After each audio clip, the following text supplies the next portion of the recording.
ஒரு கார்த்திகை மாதம் கருக்கிருட்டு. செங்கல்பட்டிலிருந்து படப்பிடிப்பை முடித்து கொண்டு எம்ஜிஆர் அவர்கள் நடுநிசி 12 மணி வாக்கில் காரில் வந்து கொண்டிருக்கிறார். கண் விழித்தவாறே எம்ஜிஆர் அவர்கள் தனது காரில் வந்து கொண்டிருந்த பொழுது வழியில் போலீஸ் உடையில் நின்றிருந்த ஒருவரை பார்க்கிறார். எம்ஜிஆர் அவர்களின் கார் அந்த போலீஸ்காரரை கடந்து செல்கின்ற போது எம்ஜிஆர் அவர்களின் நெஞ்சில் பொறி தட்டுகின்றது. ஆளே நடமாட்டம் இல்லாத இந்த அர்த்தராத்திரியில் அந்த போலீஸ்காரர் பஸ்ஸுக்காக காத்து நிற்கிறார் என்பதை புரிந்து கொள்கிறார் எம்ஜிஆர் அவர்கள். உடனே தனது டிரைவரிடம் காரை நிறுத்த சொல்கிறார். கார் பின்னோக்கி வருகிறது. போலீஸ்காரர் அருகில் காரை நிறுத்தி கதவை திறந்து, ஏறுங்கள், எங்கே போக வேண்டும் என்கிறார் எம்ஜிஆர். பரவாயில்லை, நான் பஸ்ஸிலே வந்து விடுகிறேன் என்கிறார் அந்த போலீஸ்காரர். நேரமாகிவிட்டது, இனி இந்த ரூட்டில் பஸ் கிடையாது, ஏறிக்கொள்ளுங்கள் என்று எம்ஜிஆர் அவர்கள் வலுக்கட்டாயம் செய்ய போலீஸ்காரர் வேண்டா வெறுப்பாக எம்ஜிஆர் அவர்களின் காரில் ஏறுகிறார். காரில் லைட் போட்டு சாப்பிட்டீங்களா என்று கேட்டுக்கொண்டே தன் சீட்டுக்கு பின்னால் இருந்த பிஸ்கெட் பழங்களை எடுத்து கொடுக்கிறார் எம்ஜிஆர். இப்படி ஓசியில் பயணம் செய்வதில் எனக்கு உடன்பாடு இல்லை. இன்னும் நீங்கள் உண்ண சொல்லி வேறு என்னை இழிவுபடுத்தாதீர்கள் என்று அந்த போலீஸ்காரர் மறுக்கிறார். பொன்மனச்செம்மல் பூரிக்கிறார். இருப்பவனிலிருந்து இல்லாதவன் வரை படித்து பதவியில் இருக்கும் எத்தனை பேர் எனக்கு அது வேண்டும் இது வேண்டும் என்று எம்ஜிஆர் அவர்களிடம் வேண்டி பெற்று செல்கிறார்கள். ஆனால் சாதாரண பொறுப்பில் இருக்கும் இந்த போலீஸ்காரரின் நேர்மை எம்ஜிஆர் அவர்களை சிலிர்க்க வைத்து விட்டது. எம்ஜிஆர் அவர்களின் கார் தூரத்தில் வந்து கொண்டிருந்தாலும் காரின் நிறத்தையும் ஒளியையும் மனம் கமலும் ஓடிக்கான் வாசனையும் வைத்து இது எம்ஜிஆர் அவர்களின் கார் என்றும் கார் சென்ற தடத்தை தொட்டு வணங்குகின்ற அளவிற்கு புகழுடன் திகழ்ந்த நேரம் அது. அரை மணி நேரம் கார் சென்று கொண்டிருக்கிறது. ஆனால் அதுவரை எம்ஜிஆர் அவர்களை பற்றி பெரிதாக போற்றி புகழ்ந்து பேசாமல் அந்த போலீஸ்காரர் பொருட்படுத்தாமல் வந்ததே எம்ஜிஆர் அவர்களுக்கு அந்த போலீஸ்காரர் மீது மிகுந்த மரியாதை ஏற்பட்டது. நான் தான் எம்ஜிஆர் என்கிறார் புரட்சித் தலைவர். கேள்விப்பட்டிருக்கிறேன் என்கிறார் போலீஸ்காரர். பொன்மனச்செம்மலின் முகத்தில் கோபம் இல்லை. பதிலுக்கு புன்முறுவல் மலர்கிறது. என் படங்களை பார்த்திருக்கிறீர்களா என்று கேட்கிறார் எம்ஜிஆர். நான் சினிமாவே பார்ப்பதில்லை என்கிறார் அந்த போலீஸ்காரர். புரட்சித் தலைவர் இன்னும் பிரமிக்கிறார். இப்பொழுது கார் சத்தத்தை தவிர ஒரே நிசப்தம்.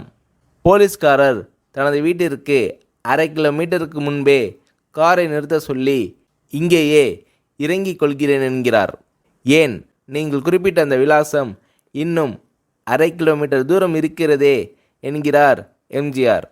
சாதாரண போலீஸ் உத்தியோகத்தில் இருக்கும் நான் காரில் வந்து இறங்கினால் என் வீட்டிற்கு அருகில் உள்ளவர்கள் என்னை தவறாக நினைத்து கொள்வார்கள். இதுவரை இப்படி நான் யார் காரிலும் ஓசியில் வந்து பழக்கமில்லை. நீங்கள் இவ்வளவு தூரம் செய்த உதவிக்கு நன்றி என்கிறார் அந்த போலீஸ்காரர். புரட்சித் தலைவர் எம்ஜிஆர் அவர்கள் அதற்கு மேல் எதுவும் பேசவில்லை. அவர் எந்த போலீஸ் ஸ்டேஷனில் பணிபுரிகிறார் என்பதை மட்டும் கேட்டு தெரிந்து கொண்டு கிளம்புகிறார். அடுத்த நாள் செங்கல்பட்டு போலீஸ் ஸ்டேஷனுக்கு ஃபோன் செய்து, நான் எம்ஜிஆர் பேசுகிறேன் என்கிறார் புரட்சித் தலைவர். ஃபோனை எடுத்த டிஎஸ்பி உதறலோடு உற்சாகத்தோடும் தலைவரை வணக்கம் என்கிறார். இரவு சந்தித்த போலீஸ்காரரை பற்றி விசாரிக்கிறார் எம்ஜிஆர். நீங்கள் குறிப்பிடும் அவர் இன்று விடுப்பில் இருக்கிறார். அவர் கையூட்டு வாங்காதவர், கடமை தவறாதவர், காவல்துறை நேர்மைக்கு இவரே இலக்கணம். வெற்றிலைப்பாக்கு, பீடி, சிகரெட் போன்ற லாகிரி வஸ்தோ, நாடகம், சினிமா போன்ற பொழுதுபோக்கு அம்சங்களையெல்லாம் இவர் அறியாதவர். கல்யாண வயதில் உள்ள 3 பெண்களையும் கரை சேர்க்க முடியாமல் கஷ்டத்தில் இருக்கிறார் என்கின்ற விபரங்கள் டிஎஸ்பியால் எம்ஜிஆர் அவர்களுக்கு சொல்லப்படுகிறது.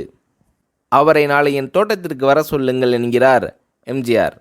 பேசிக்கொண்டிருந்த டிஎஸ்பி உங்களோடு ஃபோனில் ஆளுக்கு ஒரு வார்த்தை பேச இன்ஸ்பெக்டர், சப் இன்ஸ்பெக்டர் உள்ளிட்ட எல்லோரும் ஆசைப்படுகிறார்கள்.